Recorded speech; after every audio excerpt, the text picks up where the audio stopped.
V tomto videu si povieme, ako konkrétne prebieha CAP aktivácia, keď sa prihlásite na termín a prídete rovno na lekciu. A čo je veľmi podstatné povedať, že počas celej CAP aktivácie majú všetci účastníci zatvorené oči. Jediný v miestnosti, kto má otvorené oči, som ja a môžem sa na vás pozerať, hej, ale nikto iný.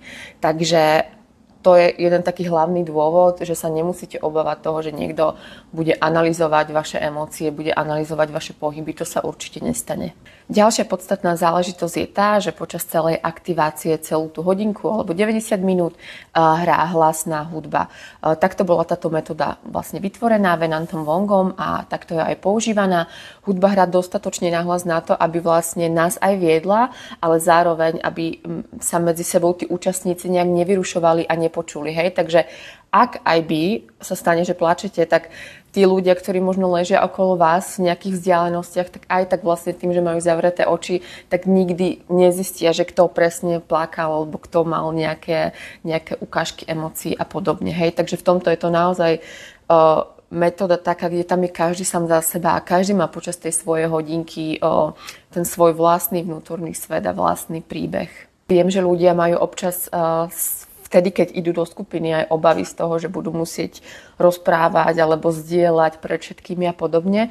To sa však pri KP vôbec nedieje. My pracujeme s energiou, takže tá terapia v podstate je na energetickej báze a vy keď chcete, stačí keď prídete, pozdravíte sa a celú tú hodinu a pol potom nemusíte povedať ani jedno slovo a môžete odísť domov. Hej, to je ako taký príklad, ak by ste boli ten človek, ktorý by vôbec nechcel rozprávať. Samozrejme, ak niekto má chuť zdieľať po konci aktivácie, čo zažil, čo prežil, aké to pre ňoho bolo, alebo ak máte nejaké otázky, tak na to tam priestor vždycky je, ale je to veľmi dobrovoľné, je to na každom.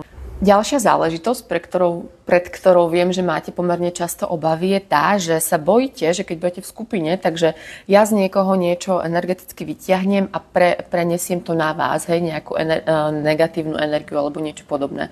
Tuto vás naozaj chcem uistiť, že KAP takto nefunguje. Pri KAP ide energia vlastne do mňa, cez mňa do vás, ako nový zdroj tej životnej energie a zároveň vo vás sa aktivuje vaša vlastná životná energia. Takže ja určite z nikoho nič nevyťahujem, z nikoho nič nevyberám a neprenášam na ostatných ľudí. Hej. Vždy sa to aktivuje len v rámci vášho tela, v rámci vašej osoby, vlastne vášho života, vašich spomienok a podobne. Takže v tomto smere, aby na vás prešla nejaká negatívna energia alebo niečo z niekoho iného, tu sa naozaj nemusíte obávať.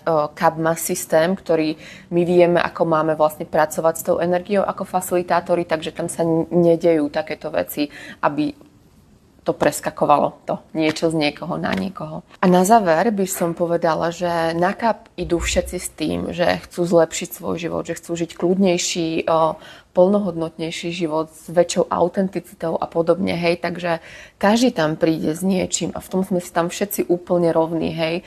Nepríde tam dokonalý človek, ktorý má všetko vyriešené a mohol by vás posudzovať alebo chcel by vás posudzovať, proste to sa nedeje a naozaj sme tam všetci narovnako v podstate, všetci chceme ten svoj život zlepšovať, takže sa treba aj na to pozerať ako idete medzi ľudí, ktorí sú presne takí istí ako vy a prišli s rovnakým zámerom. Hej. A ako som vravela, neanalyzujeme tam tie problémy, nerozoberáme ich a podobne. Teda ak niekto by veľmi chcel, tak môže, ale nie je to bežné.